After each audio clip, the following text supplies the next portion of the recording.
सभी बंधुओं को नमस्कार। स्वागत है आपका गवर्नमेंट एग्जाम प्रिपरेशन चैनल में। देखिए जो है कल एक भी लेक्चर जो है अपलोड नहीं हो पाया।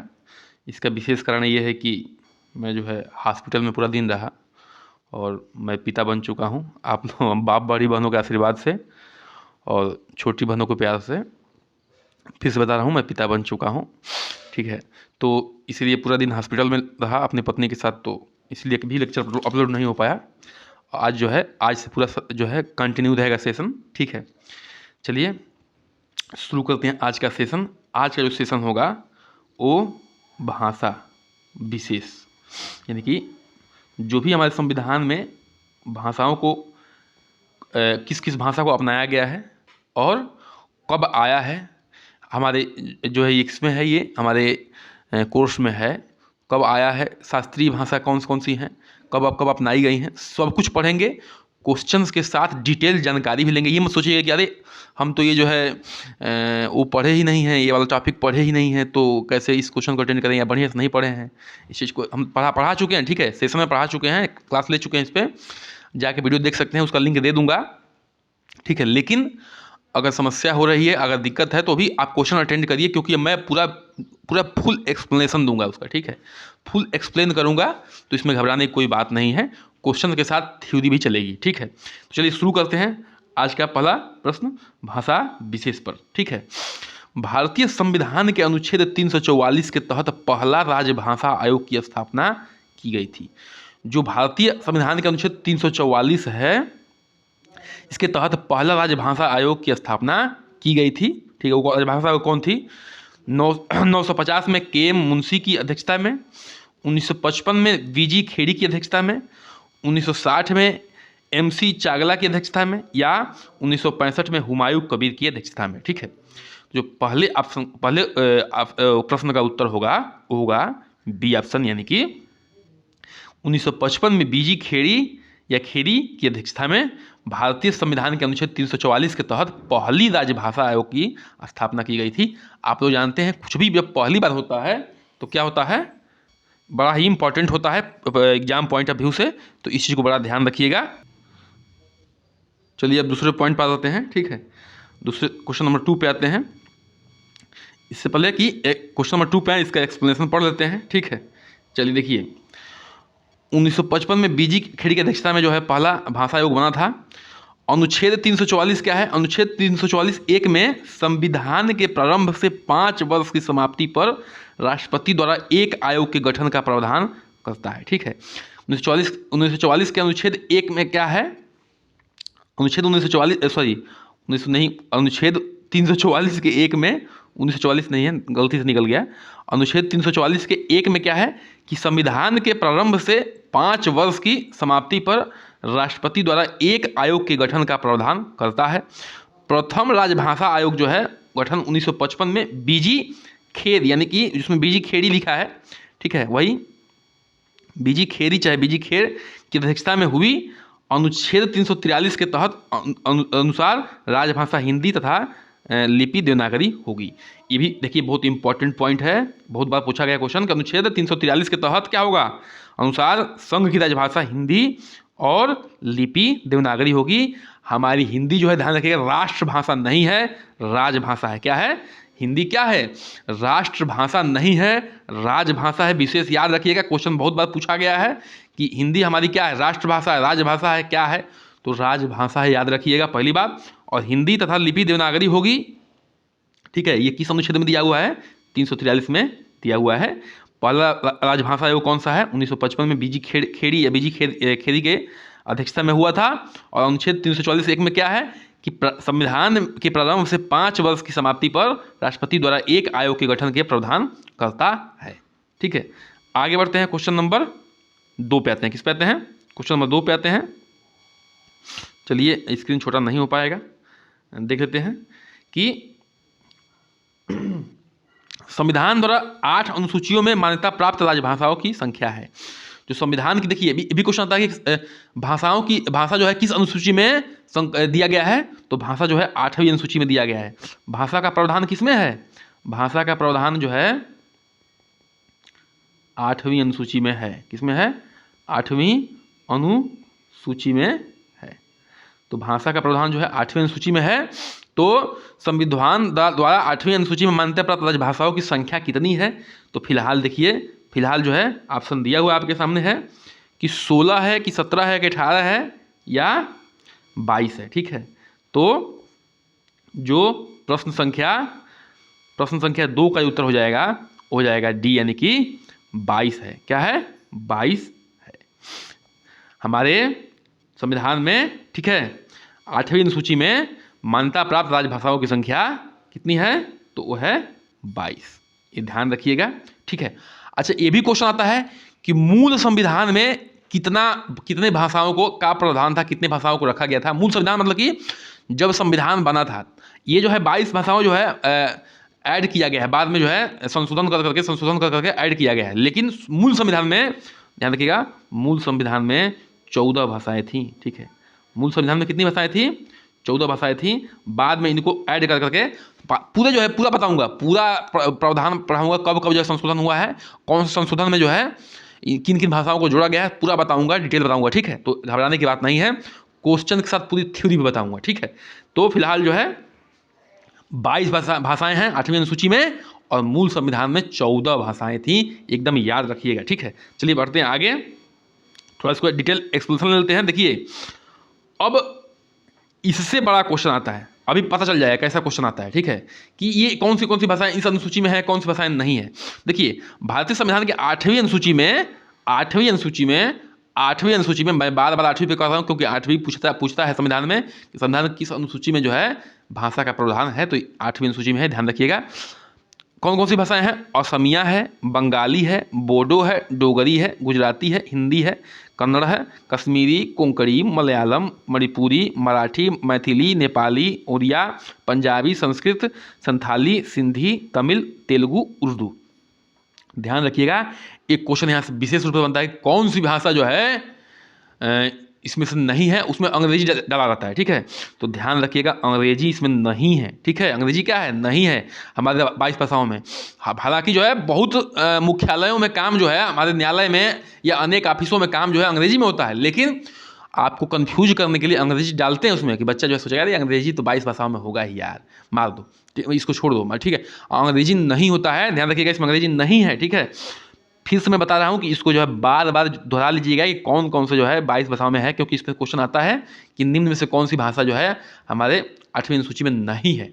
देखिए, फिर से बोल रहा हूँ, असमिया, बंगाली, बोडो, डोगरी, गुजराती, हिंदी, कन्नड़, कश्मीरी, कोंकणी, मलयालम, मणिपुरी, मराठी, मैथिली, नेपाली, उड़िया, पंजाबी, संस्कृत, संथाली, सिंधी, तमिल, तेलुगु, उर्दू। ये 22 भाषाएं जो हैं, ये 22 भाषाएं हमारे किसमें हैं? 8वीं अनुसूची में हैं। ध्यान रखिएगा, किसमें है? 8वीं अनुसूची में है। ठीक है, इस चीज़ को आप लोग ध्यान रखिएगा। चलिए ठीक है, आगे बढ़ते हैं, अगले प्रश्न पे आते हैं, प्रश्न संख्या 3 पर आते हैं। ठीक है, अब देखिए, निम्नलिखित में से कौन सी भाषा 2003 में संविधान की 8वीं अनुसूची में जोड़ी गई? ठीक है, ध्यान रखिएगा, 2003 में कौन सी भाषा जोड़ी गई? तो उसका ऑप्शन दिया हुआ है, कोंकणी, सिंधी, मणिपुरी, संथाली। ठीक है, मैं पूरा 2003 में क्या संशोधन हुआ था अगले प्रश्न में डिटेल में बताऊंगा। फिलहाल जो है ये प्रश्न को देख लीजिए कि निम्नलिखित में से कौन सी भाषा 2003 में संविधान की 8वीं अनुसूची में जोड़ी गई थी? तो जो तीसरे का ऑप्शन हो जाएगा, उत्तर हो जाएगा डी ऑप्शन, संथाली। ठीक है, क्या हो जाएगा? संथाली। डिटेल जानकारी दूंगा उसका। ठीक है, संथाली फिलहाल जो है इस प्रश्न का उत्तर हो जाएगा संथाली। नीचे वाला प्रश्न में डिटेल जानकारी दूंगा, प्रश्न नीचे रखा है हमने। भारतीय संविधान की कौन सा अनुच्छेद राज्य की राजभाषा और भाषाओं को अपनाने की प्रक्रिया प्रदान करता है? ठीक है, भारतीय संविधान का कौन सा अनुच्छेद राज्य की राजभाषा, ठीक है, राज्य की राजभाषा या भाषाओं को अपनाने की प्रक्रिया प्रदान करता है? अनुच्छेद की बात हो रही है, आर्टिकल की बात हो रही है। ठीक है, आर्टिकल की बात हो रही है, तो 343, 344, 345, 346।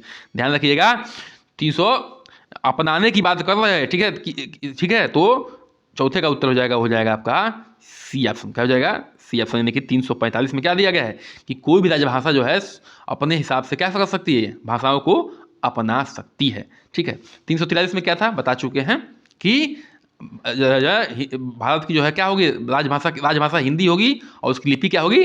देवनागरी होगी। इसके बारे में बात कर रहा था। ठीक है, 344 के बारे में भी बता चुका हूँ पहला क्वेश्चन में, तो इस चीज़ को ध्यान रखिएगा। तो देखिए 345 में बात हुई है। अब 300 थोड़ा सा उसका डिटेल जानकारी ले लेते हैं कि संविधान के अनुच्छेद 345 में किसी राज्य के विधानमंडल को उस राज्य में हिंदी या अन्य या अधिक भाषाओं को कार्यालयों में अपनाने का अधिकार देता है। ध्यान रखिए, किसको? विधानमंडल को। जो वहाँ का उस राज्य का विधानमंडल होगा वही न्यायालय में, वही सॉरी न्यायालय करें, वही अपने संसद में पारित करा के और किसी भी भाषा को अपने कार्यालयों के लिए अपना सकता है। यह किस में दिया हुआ है? संविधान के अनुच्छेद 345 में दिया हुआ है। क्या? कि किसी, फिर से बता रहा हूं, कि किसी राज्य का विधानमंडल उस राज्य में हिंदी या अन्य या एक या अधिक भाषाओं का कार्यालयों में अपनाने का अधिकार देता है, वह अनुच्छेद 345। ठीक है, एकदम बिल्कुल रट जाना है आपको। ठीक है, ये प्रश्न सारे बनते हैं। और एक और बात बता दें बहनों, ये खाली मुख्य सेविका के लिए जरूरी नहीं है, ये पीसीएस, आईएएस, ठीक है, या आरओ, यारो, टेट, सेट, कुछ भी दीजिए, उसमें सारे ये प्रश्न यहाँ से बन के आते हैं। ठीक है, चलिए अब तो देखते हैं क्वेश्चन संख्या कौन सा? 5। क्वेश्चन संख्या कौन सा देखते हैं? 5 देखते हैं कि संविधान के किस अनुच्छेद में प्रावधान है कि प्रत्येक राज्य शिक्षा के प्राथमिक स्तर पर मातृभाषा में शिक्षा के लिए पर्याप्त सुविधा प्रदान करने का प्रयास करेगा। संविधान के किस अनुच्छेद में प्रावधान है कि प्रत्येक राज्य शिक्षा के प्राथमिक स्तर पर, ध्यान रखिएगा, प्राथमिक स्तर पर मातृभाषा में शिक्षा के लिए पर्याप्त सुविधा प्रदान करने का प्रयास करेगा। ठीक है, मातृभाषा, वहाँ की मातृभाषा मतलब कि वहाँ की जो लोकल भाषा है उस भाषा को अपना के पढ़ाने की बात की जाएगी। और नई शिक्षा नीति में यही है कि 1 से 5 तक के बच्चों को अगर आप जिस क्षेत्र के हैं उसी भाषा को अपनाया जाए। ठीक है, आप भोजपुरी बोलते हैं तो भोजपुरी अपनाइए, अवधी बोलते हैं अवधी अपनाइए। ठीक है, संथाली बोलते हैं संथाली अपनाया जाए वहाँ के अध्यापकों द्वारा, ताकि बच्चों को विषय वस्तु को समझने में कोई कठिनाई न हो। ठीक है, ये नहीं कि आप बच्चा जो है समझता है भोजपुरी, आप बोल रहे हैं इंग्लिश, या आप बोल रहे हैं एकदम खड़ी बोली। ठीक है, या बच्चा जो है समझता है अवधी, आप एकदम खड़ी बोली या अंग्रेजी बोल रहे हैं, तो बच्चा जो है विषय वस्तु से हट जाएगा, उसका पढ़ाई में मन नहीं लगेगा। और नई शिक्षा नीति इतनी बेहतरीन बनाई गई है कि बच्चे पर एकदम बोझ ना पड़े। तो फिलहाल प्राथमिक स्तर की बात हो रही है, इसलिए मैं इन बातों को बता दिया हूँ। 5वां का जो ऑप्शन है वो है अनुच्छेद 349, अनुच्छेद 350, अनुच्छेद 350A और अनुच्छेद 351। तो जो 5वें का उत्तर हो जाएगा वो जाएगा सी ऑप्शन, यानी कि अनुच्छेद 350A। ठीक है, तो संविधान के अनुच्छेद 350A में क्या प्रावधान है कि प्रत्येक राज्य शिक्षा के प्राथमिक स्तर पर मातृभाषा में शिक्षा के लिए पर्याप्त सुविधा प्रदान करने का प्रयास करेगा। ठीक है, आगे बढ़ते हैं। तो इसका जो है थोड़ा सा देख लेते हैं। ठीक है, एक्सप्लेनेशन। तो एक्सप्लेनेशन क्या है कि अनुच्छेद 350A का उद्देश्य है कि राज्य की ओर से भाषाई अल्पसंख्यक समूहों के प्राथमिक स्तर पर मातृभाषा में शिक्षा देने के लिए पर्याप्त सुविधा प्रदान करने का प्रयास किया जाए।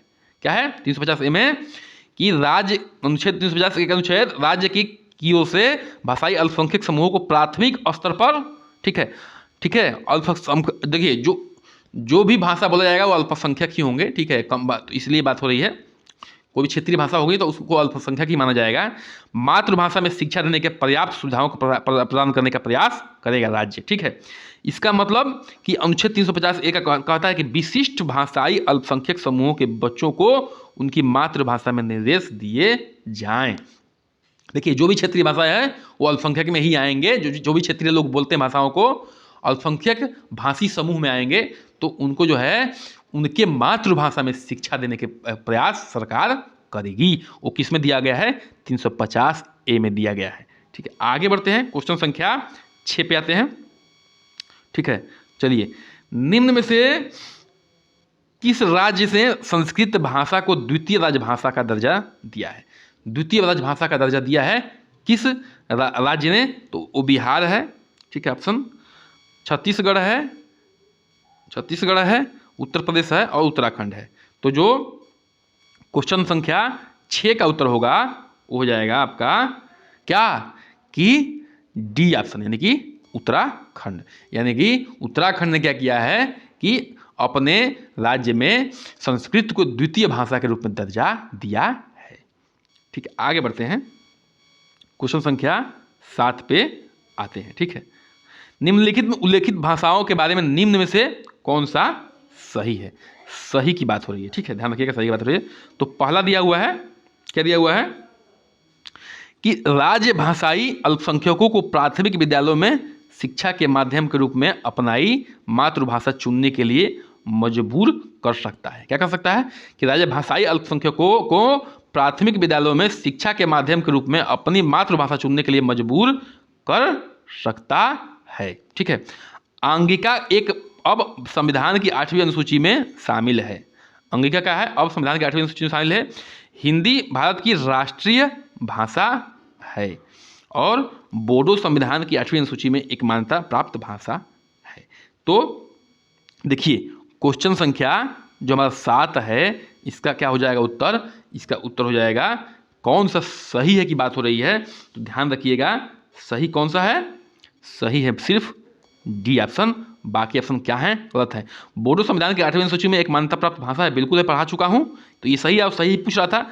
हिंदी भारत की राष्ट्रीय भाषा नहीं है, क्या है, राजभाषा है, याद रखिए क्या है, राजभाषा है, और जो ठीक है, तो यहाँ ये गलत हो गया। अंगिका संविधान की 8वीं सूची में है, नहीं है, भाषा सारे भाषाओं को डिटेल दे चुका हूँ। ठीक है, राज्य भाषाई अल्पसंख्यकों को प्राथमिक विद्यालयों में शिक्षा के माध्यम के रूप में अपनी मातृभाषा चुनने के लिए मजबूर कर सकता है। देखिए मजबूर तो कोई कभी नहीं सकता है किसी भी क्षेत्र, क्या है, अपनाने का अधिकार दिया गया, आप अपनाइए या नहीं अपनाइए। ठीक है, ये बात होती है। ठीक है, तो ये डिटेल जानकारी दिया जा चुका है आपको। क्वेश्चन संख्या अगले पॉइंट पे आते हैं, क्वेश्चन संख्या 8 पर आते हैं। ठीक है, कि भारत की राजभाषा से संबंधित प्रावधानों को डैश द्वारा संशोधित किया जा सकता है। भारत की राजभाषा को संबंधित प्रावधानों को डैश द्वारा संशोधित किया जा सकता है, यानी कि किसी भी भाषा को अपनाना है तो कितने बहुमत चाहिए उसके द्वारा जो संशोधित किया जा सकता है। तो देखिए साधारण बहुमत या 2/3 बहुमत या न्यूनतम 3/4 बहुमत या संशोधित नहीं किया जा सकता। देखिए बिल्कुल संशोधित किया जा सकता है, ये गलत पॉइंट है। ठीक है, ये भी जो है 3/4 कुछ होता ही नहीं है, ऐसा संविधान दे और साधारण बहुमत से पास नहीं होगा। ये किससे होगा, तो जो 8वें का उत्तर हो जाएगा जगह बी ऑप्शन की 2/3। भारत की राजभाषा से संबंधित 2/3 से क्या किया जा सकता है, किसी भी भाषा से संबंधित प्रावधानों को क्या किया जा सकता है, संशोधित किया जा सकता है। ठीक है, तो 8वें का हो जाएगा आपका बी ऑप्शन 2/3 बहुमत। ठीक है, चलिए आगे बढ़ते हैं, क्वेश्चन नंबर 9 पे आते हैं। देखिए यहाँ अब जो है डिटेल जानकारी मिलना चालू हो जाएगा। जो एक क्वेश्चन बना हुआ था तीसरे बताया था कि हम नीचे इसका डिटेल जानकारी देंगे। ठीक है, तो यहाँ पे वो जानकारी आपके देंगे। ठीक है, तो क्वेश्चन नंबर 9 पे आते हैं कि निम्नलिखित में से किस संविधान संशोधन अधिनियम के तहत संविधान की 8वीं अनुसूची के तहत 4 भाषाओं में जोड़ा गया, मतलब एक ही साथ 4 भाषाओं को जोड़ दिया गया किस संशोधन में, और जिससे उनकी संख्या क्या हो गई, 22 हो गई। क्या हो गई, 22 हो गई। ठीक है, तो पहले 18 थी, अब जो 4 जोड़ दिया गया तो क्या हो गई, 22 हो गई। ठीक है, तो 9वें का उत्तर ऑप्शन दिया हुआ है संविधान का 90वां संशोधन अधिनियम, संविधान का 91वां संशोधन अधिनियम, संविधान का 92वां संशोधन अधिनियम या संविधान का 93वां संशोधन अधिनियम। तो जो क्वेश्चन नंबर 9 है उसका उत्तर हो जाएगा सी ऑप्शन, यानी कि संविधान का 92वां संशोधन अधिनियम में क्या हुआ, एक ही साथ 4 भाषाओं को जोड़ दिया गया, जिससे जो है भाषाओं की संख्या 8वीं अनुसूची में कितनी हो गई, 8वीं अनुसूची में भाषाओं की संख्या कितनी हो गई, 22 हो गई। थोड़ा डिटेल इसके बारे में जानकारी ले लेते हैं। ठीक है, देखिए थोड़ा स्क्रीन को बड़ा कर लेते हैं, ठीक, और अच्छे से दिखेगा। तो संविधान के 92वें संशोधन अधिनियम में 92वां संशोधन अधिनियम 2003 में हुआ। ठीक है, और ये भी याद रखिएगा कि 92वां संशोधन अधिनियम क्या है, तो भाषा से संबंधित है। कब हुआ, तो 2003 में हुआ। सारा पॉइंट देखिए, जो एग्जाम होता है वो सेलेक्ट करने के लिए नहीं, छांटने के लिए होता है, और एग्जामिनर बेचारा क्या करे, कुछ भी पूछता है, उसकी मजबूरी है कि कैसे जो है छांट के अच्छे बच्चों को सेलेक्ट किया जाए, उसकी मजबूरी होती है। ठीक है, तो कुछ भी पूछ रहे हैं आजकल, इसमें वो करने की बात नहीं है। तो बोडो, डोगरी, मैथिली, संथाली को 2003 के 92वां संशोधन अधिनियम द्वारा जोड़ा गया। 1967 के 21वें संशोधन, देखिए ये ध्यान रखिएगा कि बोडो, डोगरी, मैथिली, संथाली 2003 में 92वें संशोधन में जोड़ दिया गया। ये 4 भाषाएं थी जो 92वां संशोधन 2003 में हुआ था, वो उसमें 4 भाषाएं थी, बोडो, डोगरी, मैथिली, संथाली। अब नीचे थोड़ा और जानकारी लेते हैं कि 1967 के 21वें संशोधन के अधिनियम द्वारा 8वीं अनुसूची में सिंधी भाषा को जोड़ा गया था। ठीक है, किसको जोड़ा गया था, 1967 में 21वें संशोधन में, देखिए पूरा डिटेल जानकारी दे रहा हूँ कि कब कब जोड़ा गया था। 21वें संशोधन में जो है 8वीं अनुसूची में सिंधी भाषा को जोड़ा गया। कोंकणी को, मणिपुरी को और नेपाली को 1992 में, देखिएगा ध्यान रखिएगा नेपाली भी है, ध्यान रखिएगा 1992 में 71वें संशोधन में क्या नियम में जोड़ा गया। ठीक है, तो देखिए 4 3 7 1 8, देखिए ये 4 हो गए, ठीक है ना, और ये 3 7 हो गए, और एक ये सिंधी कहाँ गई, ये सिंधी भाषा, ये भी 8 हो गए। तो मूल भाषा कितनी थी, 14 थी, और प्लस ये 8, कितने हो गई, 22 हो गई। तो 22 भाषाएं जो है हमारे 8वीं सूची में जोड़ के बन गया है, 22 भाषाओं का प्रावधान है। तो ये चीज़ ध्यान रखिएगा। चलिए आगे बढ़ते हैं, क्वेश्चन संख्या 10 पे आते हैं। संविधान की 8वीं अनुसूची में शामिल निम्नलिखित में से कौन सी भाषा सबसे अधिक लोगों द्वारा बोली जाती है। ध्यान रखिएगा, संविधान के 8वीं अनुसूची में शामिल निम्न में से कौन सी भाषा सबसे, ये प्रश्न पूछा गया है, मजाक नहीं है, पूछा गया है, और इसका विश्व में भी स्थान है। ठीक है, इसका विश्व में भी स्थान है। देखिए कौन कौन सी भाषाएं हैं, ठीक है, दिखा देता हूं नीचे ऑप्शन। ये कौन सी भाषाएं हैं कि बंगाली है, गुजराती है, मराठी है, तेलुगु है। ठीक है, तो देखिए ध्यान से, इसमें क्या दिया हुआ है, एक मिनट, क्या दिया हुआ है कि संविधान की 8वीं अनुसूची में शामिल निम्न में से कौन सी भाषा सबसे अधिक लोगों द्वारा बोली जाती है। तो इसका उत्तर हो जाएगा आपका 10 का ए, यानी कि बंगाली। ठीक है, क्या है, बंगाली। तो एक बात जान लीजिए कि बंगाली भाषा में जो बोलने वालों की संख्या है, उसका बड़ा पूरे जो है विश्व में नाम है। ठीक है, देखिए सबसे एक प्रश्न आता है कि सबसे अधिक भाषा बोली जाने वाले लोग कौन से हैं, तो मंदारिन चीनी कहिए या चीनी कहिए। ठीक है, चीनी भाषा, ठीक है, या मंदारिन चीनी भाषा, इसको जो है लगभग 920 जो है 920 लाख लोग बोलते हैं, 920 लाख लोग बोलते हैं। ध्यान रखिएगा सारी संख्या लाख में है, 920 लाख लोग बोलते हैं। उसके बाद स्पेनिश है, ठीक है, उसके बाद स्पेनिश है। विश्व की स्तर की बात हो रही है, विश्व स्तर पर बात हो रही है। ठीक है, वो कितने लोग बोलते हैं, लगभग 475 लाख लोग बोलते हैं। ठीक है, उसके बाद क्या है, अंग्रेजी है। ये मत सोचिए कि अंग्रेजी सबसे अधिक लोग बोलते हैं, नहीं, पर सबसे अधिक लोग बोलते हैं चीनी। उसके बाद स्पेनिश, ये कितने लोग बोलते हैं, 343 लोग बोलते हैं, 373 लाख लोग बोलते हैं। उसके बाद हिंदी बोलने वाले लोग हैं, ठीक है, हिंदी बोलने वाले लोग हैं, वो कितने बोलते हैं, उसके बाद ये 344 लाख लोग बोलते हैं। उसके बाद कौन सा है, उसके बाद ये है बंगाली, बंगाली का ऑप्शन है, वो बोलते हैं 234 लाख लोग। ठीक है, उसके बाद पुर्तगाली है, ध्यान रखिएगा। तो अब देख लीजिए 3 1 4 5, पांचवें स्थान पे बंगाली है विश्व स्तर पे। ठीक है, विश्व स्तर पे। तो इंडिया में तो हिंदी के बाद नंबर 1 पे होगा, इंडिया में क्या होगा, हिंदी के बाद नंबर 1 पे होगा। तो एक बार जान लीजिए कि इंडिया में हिंदी के बाद नंबर 1 पे कौन है, बंगाली है, और विश्व स्तर पे 5वें स्थान पे है। पहले पे कौन है, चीनी भाषा है, या मंदारिन चीनी कहिए या चीनी कहिए, एक ही बात है। और स्पेनिश उसके बाद है, उसके बाद तीसरे स्थान पे अंग्रेजी बोलने वाले लोगों की संख्या है। ये लोगों की संख्या के स्तर पे इनकी रैंकिंग हो रही है। ठीक है, तो 10वें का उत्तर मिल गया आपको, ए होगा। आगे बढ़ते हैं, क्वेश्चन संख्या 11 पे आते हैं। ठीक है, निम्न में से कौन सी भाषा संविधान की 8वीं सूची में शामिल नहीं है। ठीक है, बेहद ही आसान प्रश्न है, लेकिन आसान प्रश्न उसी के लिए है जिसके दिमाग में 22 भाषाएं हैं। देखिए कुछ नहीं करना है, उन 22 भाषाओं को बार बार जो है पढ़ना, और एग्जाम से पहले तो बिल्कुल पढ़ के जाना है। ठीक है, एग्जाम से पहले तो बिल्कुल पढ़ के जाना है। तो उर्दू है, नेपाली है, कोंकणी है या भोजपुरी है। तो देखिए उर्दू भी था, नेपाली भी था, कोंकणी भी था, क्या नहीं था, तो वो था डी ऑप्शन, यानी कि भोजपुरी नहीं था। तो ये उत्तर हो जाएगा आपका डी, यानी कि निम्न में से जो है 8वीं सूची में भोजपुरी शामिल नहीं है। आगे बढ़ते हैं, क्वेश्चन नंबर किस पे आते हैं, 12 पे आते हैं। ठीक है, क्वेश्चन संख्या 12 पे आते हैं। निम्नलिखित में से कौन सी एक बलूचिस्तान की भाषा है लेकिन एक दार्शनिक पहलू है, यह एक द्रविड़ परिवार की भाषा है। ठीक है, क्या है, द्रविड़ परिवार की भाषा है, लेकिन फिलहाल किसकी भाषा है, निम्न में से कौन सी एक बलूचिस्तानी भाषा भी है, और लेकिन एक दार्शनिक पहलू से यह क्या है, द्रविड़ परिवार की भाषा है। ध्यान रखिएगा, इसलिए जो है ये प्रश्न इंपॉर्टेंट हो जाता है। तो यह ब्रुहई, कुइस, पादगिक या पेंगो। तो 12 का उत्तर हो जाएगा ए, यानी कि ब्रूही जो है क्या है, बलूचिस्तान की भाषा। बलूचिस्तान कहाँ है, बड़ा ये न्यूज में रहता है। इसके लिए जो है पाकिस्तानी बड़ा अत्याचार करते हैं, पाकिस्तान के लोग इस यहाँ पे जाके, और इसको अपना देश मानते हैं। वहाँ के लोग जो है यही नहीं मानते कि हम वहाँ जो हम जो है क्या है, पाकिस्तान के हैं। ठीक है, तो इस तरह से बड़ा विवाद में रहता है। तो ये ब्रोहई जो भाषा है बलूचिस्तान का है, लेकिन इसको द्रविड़ परिवार की भाषा भी लोग मानते हैं। आगे बढ़ते हैं, प्रश्न संख्या 13 पे आते हैं। ठीक है, किस पे आते हैं? 13 पे। निम्नलिखित में से कौन सी भाषा दुनिया में सबसे अधिक व्यक्तियों द्वारा बोली जाती है? ध्यान रखिएगा, निम्नलिखित की बात हो रही है, निम्नलिखित की बात हो रही है। तो मैं सारा डिटेल जानकारी दे दिया था पिछले वीडियो में, तो अब मत पूछिएगा कि सर जी यहाँ ऐसे कैसे हो गया।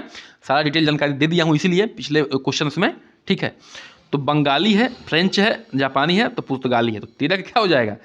13 का हो जाएगा उत्तर आपका क्या?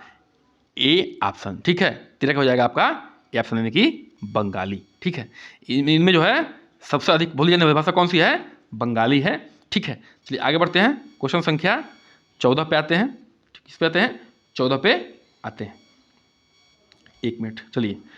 हिंदी भाषी भारतीयों का प्रतिशत लगभग है। तो हिंदी जो भाषा बोलते हैं लोग इंडिया में, उनका प्रतिशत जो है कितना है इंडिया में? तो 14 का हो जाएगा। लगभग की बात हो रही है, ध्यान रखिएगा, एकदम एक्यूरेट नहीं है।